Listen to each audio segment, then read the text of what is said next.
This is so fucking cool. Beautiful work he did. Beautiful work indeed. Hey everyone, Wally here from Retro Gamer Duo. You might remember me from such films as Wally and the Futa Time and Wally and the What the Hell Is That Thing? I'm here to show you guys how to go about getting texture packs to run on RetroArch. It's fairly similar to your basics for Project 64 or what's it called? Your BizHawk. But this one's just slightly different. To go about this, first things first, you want to get your texture pack, get the zip of it, and you're going to want to locate where your RetroArch is installed at, your root folder for RetroArch. Do note that your RetroArch folders are going to be different from mine, because mine I have broken into pieces because I run multiple versions of RetroArch.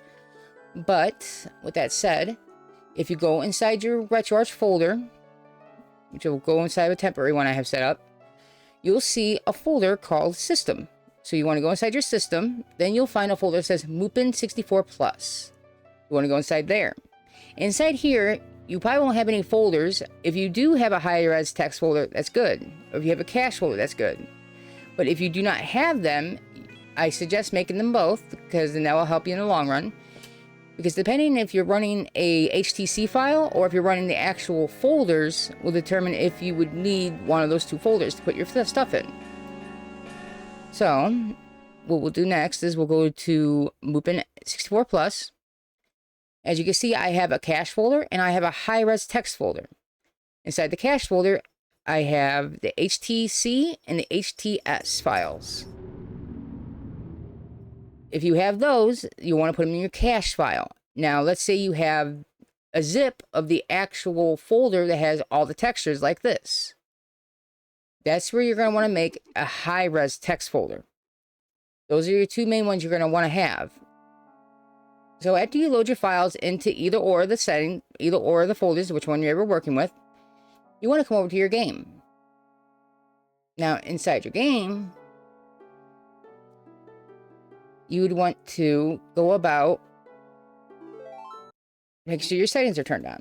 So when it comes down to that, you're going to want to go to start the game up, get it running, go back to your main menu, like this. You want to go to Core Options. And then from there, you want to look for RDP plugin. Make sure you set that to Glade N64. Do note, any settings you do change inside Core Options, you have to restart the core. You have to do a hard restart. What I mean by that is you have to go to close content and reload the content for it to take effect. So after you set your Glade N64 plugin, you'll see that you have a config Glade N64 options. So go ahead and open up your options.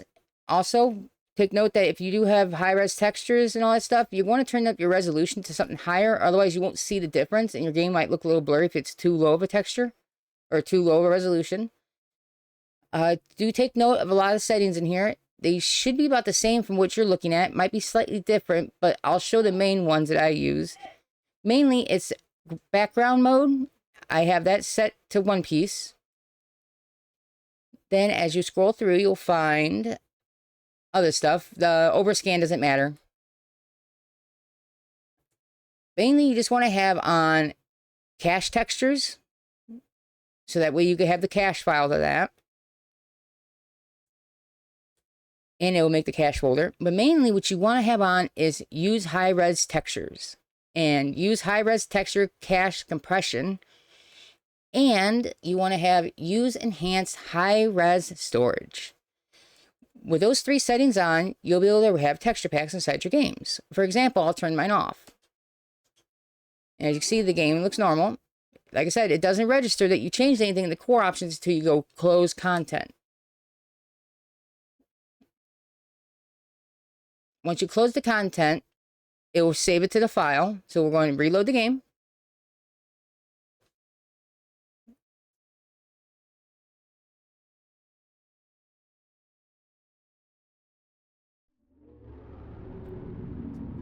As you can see, my game looks vanilla. So this is where you come into your options. Set your Glade in 64, of course. Yada yada. Come in here. You want to make sure you turn on and your stuff you're wanting to use. So make sure you got this turned on. Make sure you have this one turned on, otherwise it won't work at all. And also turn on your use high-res texture cache compression. With those 3 on, you should have no problem with getting your things going, but just remember, you have to close content for it to take effect for the core. You have to reboot the core. So let's go ahead and reboot the core. As you can see, it looks nicer now. And there you are. We actually have our texture pack running on RetroArch. Don't forget to like, comment, and subscribe. And also don't forget to kick that notification bell if you have any trouble with trying to get this going. I will link down below Shadow server and Retro Gamer Duo Starry Den server. Come join us on Discord. Ping me if you have any trouble. And also feel free to message in the YouTube channel under the comments for this video. If you have any trouble at all, I can walk you through it. As always, I'm Wally from Retro Gamer Duo. Don't be lewd and don't be crude. Until next time, everyone. Peace.